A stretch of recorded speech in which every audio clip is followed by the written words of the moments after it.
Alright, ladies and gentlemen, welcome back to another DC Worlds Collide video. This is Mr.Squarrel, and this is going to be my last team synergy video for a while. I wanted to make one more video. I was originally going to make a poison video, and I actually kind of went against it. There's just not enough characters for poison, and it felt like it would just be like...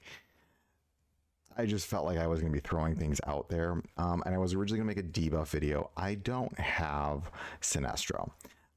And I don't feel comfortable talking about him because I don't know how good he is to lead the team. Like, I have a lot of these other characters. I've tried them out. I've seen how they operate. I think overall they function pretty well. The ones that I've seen so far. And that's why I made the list that I made. I might revisit these in a little bit later as like just a quick tune-up of them. Again, the game's been out for about a week. I'm expecting these to change drastically over the coming months. I really want to make that, and this is my subjective opinion. This doesn't mean it is right. It is just an opinion to think about when you're planning out your teams, when you're thinking about who goes where. This is all because the reason I'm making these individual videos is I didn't want to make a holistic tier list because, again, as I mentioned in the first video I've ever made of this game, I don't think they're helpful in this game. I think they are in a general idea of who's good, who's bad.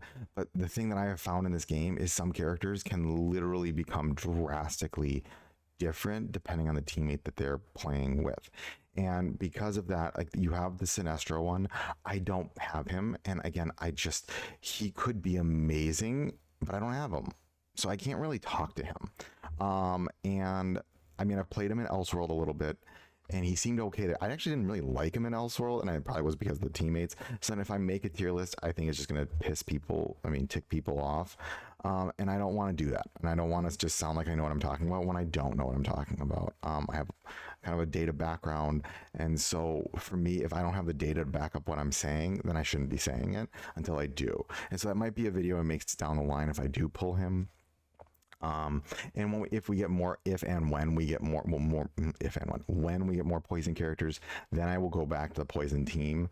And I need to build them up. They're really not built up. So I'm going to be like, yeah, they're okay. And then that's going to be 10 minutes of me just saying, and then substituting in other characters that work for the team. Again, I don't have all of these characters, but I have played this team actually a decent amount, a fair bit, and I didn't know this, and I'm going to highlight one of my commenters because they gave some really good information. And again, I can't verify this information, so I'm going to say that now. I can't verify this information, but I can say that if this is true, it is going to be really cool. I think this is like actually adds a very nice aspect of the leader skill. So let's go first to the comment that I want to highlight. So I'm going to shout out so Yami Yugi 13, I want to just highlight, you gave some really good input here because I was going over one of the tier lists, and I really appreciate this feedback point here. Team synergy level 3 for Ocean Masters, 1% HP, heal back on every block. So for me, as I'm thinking about that, that means that his skill is actually creating healing for the team. He's giving a level of sustainability that's really cool. 1% might not seem like that big of a deal, but I think that it's enough to help your team stay alive when we consider who is on this team, counterattacks that are going on. Maybe it is, maybe it's not enough. I would need to test it more, but again, this is just for in this. Again, I'm not even going over really who's like, are these even amazing leader skills? We've already talked about that. And again, I will revisit these things in the coming months. This right now, it is after this, what I want to do is start looking at individual characters and how those individual characters operate on different teams.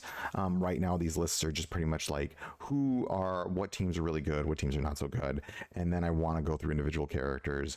And it helps me so I can build up these characters and I can give you better input about them. I can kind of show them in different play styles, different teams, different leader skills, how they operate. I don't want to just kind of be like, okay, and here we go, and we're done. It's more like, all right, let's look at specific characters now in different teams and think about how they're actually operating all together. Okay, so with that in mind, let's get started with our block team. Okay, so we know, here we go, Ocean Master is the block team. Now, one thing that I'm going to just say, I think that you need, if you're using Ocean Master, you have to be using Nightwing. These two are very synergistic with each other. Another character that does go very well, because he's an attacker and he has block and increased block chance, is going to be Bloodsport. Bloodsport is really good. I would actually put him on the outside, or component outside of like of the team, and that outside will then give so that way if he gets hit by like AoEs or maybe like assassins who are trying to target the back line, that block chance will trigger and it'll trigger the counterattack of Ocean Master. Okay, now there's a couple characters that I think, one that is very interesting, and I know he gets clowned on a lot in the community right now, but I actually think in this team he is truly frightening and what he can do, and that's going to be Blue Beetle. And again, I don't have Blue Beetle, but I have played with him in Elseworld, and I actually did get him one time with Ocean Master, and it was pretty cool. It is a really nifty interaction. So what can happen here is that depending on damage taken, if Blue Beetle starts getting hit a lot, and my hope is that if he's a little bit slower, he can get hit quite a bit. And what that will do, it'll proc Ocean Master. If Ocean Master gives him his buff, now Ocean Master, as he gets higher, will give it to 2 low health characters. Him being a frontline tank means, guess what? He'll probably be taking more damage. So if he's low on health, Ocean Master can give him the block buff, making him, what he does is he does a lot of things for your back row as his block increases. And as his block increases, he's reducing crit damage. He's really helping your back line as he's getting hit, as he's blocking, as he's, as his block value goes up. So he is a really, really, really, really good character tank on this team. Now, most people will not have him. So with that, let me just pause really quickly. Hold on one second.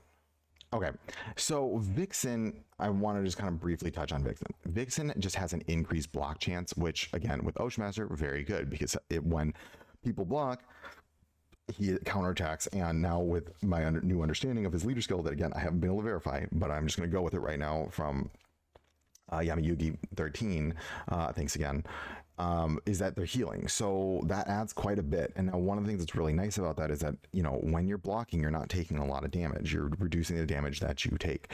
So the point here is that they're reducing damage taken. However, she is very bleed based. So you can play around with this team a lot. Personally, again, I do like Blue Beetle over her, but again, she's an epic, easier to get, right? If you're running a block team, you could have these 4, and then I'm thinking you're going to want another attacker who's blocking, because essentially you're going to be running into some HP issues. But so there's one character that really comes to mind as I'm looking at this team, because be blocking, hitting a lot, doing a lot of different things. There are 2 actually characters if I'm looking at if I'm thinking about this in a way. First one that I'm thinking about actually is Two-Face. Now, why Two-Face? Because Two-Face, what he's doing is that if you're running Vixen and Two-Face actually act. So if I would be like this, I'm going to bring him down real quick. This would be a really good team, because Bleed is just going all over the place. And then you've got Bloodsport doing his thing, blocking, but he's also applying weaken. He's doing a lot of really cool things. Now, the other thing, and then also here, mind you, Ocean Master is doing weaken and bleed. So there is a nice synergy here with weaken and bleed that is you need to take note of. If you're running that variation of this team, then I would actually sub out Blue Beetle and go with Vixen and this team right here. It's a full epic team, so it's actually not too difficult. I mean, it can be. There's 5 characters here that you need to get. So that is to say, it is not the easiest team to get in the world. It's 5 separate epic, and only I think him you can pull from the arena. Elseworld shards. Vixen, I don't know where you get her. I think she might be full pull. Like, you need to pull for her. Let me double check that. I don't want to talk about it, but give me one sec. Okay, I take it back. So Vixen you cannot pull, but Two-Face you can. So he actually, let me just double check where you get Two-Face from. Two-Face comes from the Elite Arena. I would not recommend that, because that's where you're gonna get your legendary shards. So you're kind of sacrificing legendary shards for epics. I would never do that, but that's just me. So do what you want, but I'm just going to say, but again, Two-Face is very good. He is a very, very, very good character. Synergizes well on this team. But then, so you do like a bleed weaken block based team that would work. This team, and then you've got life steal coming from because you put him in the back. So I think the team would look something like this, where you have these two in the front and then these two in the back, and then Two-Face is giving the back row life steal. They're getting heals from here. It could work out very well. Now, other teams to think about. Now, one thing I do want to just kind of, I know I've said this a million times now. If you haven't watched other videos though, I need to make this absolutely abundantly clear. There is actually a negative synergy right now, at least that I have noticed with, so I'm just gonna put these up here. I'm gonna put good synergy if you're running the block. So block if the bleed. Now people are gonna see this and be like, what are you talking about?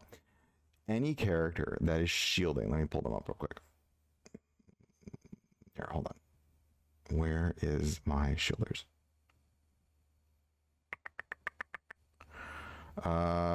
Shield, and then how? Shielders are actually going to these characters are actually a wait. There's one more. These are negatives for block. At least in my initial testing, shield. The damage will go to the shield first before it goes to the block. So you can't actually block damage that's being hit by the shield first. These characters specifically have very small shields that do not block a lot of damage. And that means that you're taking a lot of damage. If it goes over the shield value, you're taking a lot of damage. Now, have I tested enough whether or not the shield, like, can you block the remaining damage that goes through the shield? I haven't tested that extensively enough. So let's say you have a needle shield and then you go through, it gets hit, and then you do like a big attack, then maybe that would work. Maybe it would block it. I don't know. I need to test that more. I haven't had a chance. That's very niche testing. I will test it more. So it is really important to acknowledge that shields in current tests have a negative interaction with blocking. So I'm going to put these here because I want you to be very careful of that, because shielding will actually negate Ocean Master's ability to counterattack. So then he's just kind of dead weight. Another couple things I do want to kind of highlight. So again, with that in mind, you need to be very careful of characters that do shield. But there are ways you can manipulate this team around. So I'm going to just kind of move these characters. I think these three are really good together, and should be something that you think about as part of your team. Now, there are other ways to kind of play with this. I think there are a lot of ways to manipulate this to make it work. I do think Constantine does work on this team because his HPs are going down. You have to be very cautious though with Constantine and Ocean Master, because Constantine, once he's on your team, what he's doing is he's causing characters to lose HP when they take a turn. If you have very fast characters that are attacking, like let's just say Flash is on the team, Flash will lose his HP. So I'm just gonna do this. This is just for sake of point. Let's just say Flash goes, he is going to go first. It means he's going to lose 15% of his HP before your tank loses 15% of your HP. Remember, he's giving a block once he goes based on who's lost HP. So you run into this issue where, what if you have really fast attackers and your tanks then are the last to go? Maybe they do get hit a little bit, but what if someone does an AoE, there's an assassin, yada yada yada, your tanks don't get that block, and then you have tanks that are not protected by Ocean Master, and you create kind of a problem. So the reason I say this, I'm going to bring this back down, he is someone that I think is good, but you need to be very cautious with him, especially in the way these two interact together. Bane can work. Bane has a stun. The only thing you got to be careful with the stun though is that if people are stunned, they're not hitting. Now that's not bad, but remember, block wants to, like, this team is about counterattacking, so you kind of want to be hit. Now again, does stun work? It sure does. I actually think it's kind of meh. I've used this before and then people are just stunned and I'm like, great, he's not counterattacking, right? But with counterattacking, so then that comes to another issue at hand. You really want to like sustain people and make sure they're staying, alive. I think a really good synergy is Kid Flash because he does keep people alive. Again, I haven't tested enough with this 1% HP increase. I don't know if it is enough, if people are but I would imagine you're getting hit a lot, and that you know, that's only if it gets hit. Granted, are people getting stronger? Yeah, they are getting stronger. But I will say, I think Constantine, if you run something like this, I think this can be a very good team. But take note, you don't have a good tank in that situation. So it's really important to consider. I would actually say he's very good in this team. And then if you have like Constantine, I think then he's protecting enough. You know, Constantine has that recuperate buff. You put enough attack on your tanks, you put enough attack on everyone, they can recuperate back as long as they're blocking to negate some of that damage. I think that can work pretty well. But again, I mean, could you just run these two and then throw everybody else off and just say, sure, I'm gonna run these guys, and then, you know, flex in other characters? You could do that too. I wouldn't say that's bad. I just, you know, I mean, the Supermen I think are really good too. But again, it comes back to who is Bloodsport Ocean Master giving the buff to. I think Bloodsport's really good. I do like Blue Beetle a lot though, but you want to make sure Blue Beetle's getting hit. So he's the one that Ocean Master gives the buff to, that then, you know, put him on the block set, give him the buff from Ocean Master, and he can like upwards of 60% block. Then he's giving crit damage reduction. He's doing a lot of really good stuff. But it's all contingent on him losing a lot of HP, which also can be helpful by Constantine, but he would need to be also going fast, so that he's like going first, he's losing that HP. It makes sure that he is giving the buff to him. You see what I mean? So then you want to make sure these two are going fast. I would run them on like a block speed set. And then let them go first. Then you have these guys going, but they're getting hit. They're reducing their HP. They're helping out the back line. Yada yada yada yada yada. That like ultimately just triggers a lot of different things. Is Wonder Woman and the last but not least, is Wonder Woman and Zatanna good in this team? Of course they're good in this team. They're a good combo. Could you just do this and then have Wonder Woman up here with Zatanna? Yeah, you can do that too. I might even actually, I don't know, you might even put Bloodsport up there.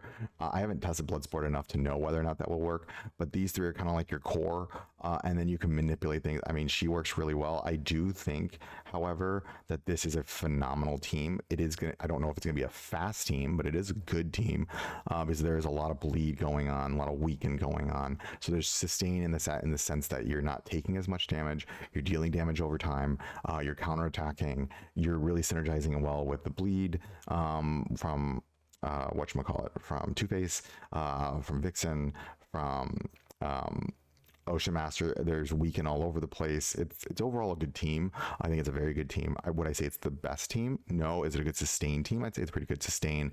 It's negating a lot of damage. You have life steal in the back with him. So overall, good team. Like it would look like this. This is what I would have the team look like. Bloodsport's doing it. Actually, I would do it more like this. Like if I'm thinking front row, right, left, and then right to left, because then you're protecting. I want to protect Ocean Master the most out of any character on this team, because Ocean Master is the one that's doing all the counterattacking. He's making sure weaken's getting applied through his basic attack. But that's just my general consensus on how I'm thinking about this. Could you throw in other characters? Yeah, I mean, if you don't have Two-Face and you did something like this also works well. I mean, yeah, because she's doing the bleed, and then as you get him, you could sub out. Totally, that works as well. It is a good team. I think this is a fine team. Would I fully invest in this team right now? I think you need very specific characters to make it work, and I think it will get outpaced in time. Because I've also heard that Nightwing really does need his badge, and you need to raise up his badge. And personally, I think there are better characters, there are better badges out there. So maybe this is just a very late game investment, and I don't know how good, like long term, I think that these three will work well. I'm wondering about I mean, Two-Face is always going to work. I'm just kind of wondering about Vixen. I mean, she seems super duper cool, but also very niche. And I'm always kind of, you want to maximize very overall universal characters before you maximize very niche synergistic characters, because you need to be able to just throw characters in different situations and hopefully they work. And I don't know if that's going to happen here, especially when we consider there. I mean, it might, because there's also not that many. I mean, there's a lot of tanks. There's not a lot of tanks. So we'll see. But that's my 2-bit. I hope this helps. As always, remember, failing is just your first attempt at learning, and have a great day.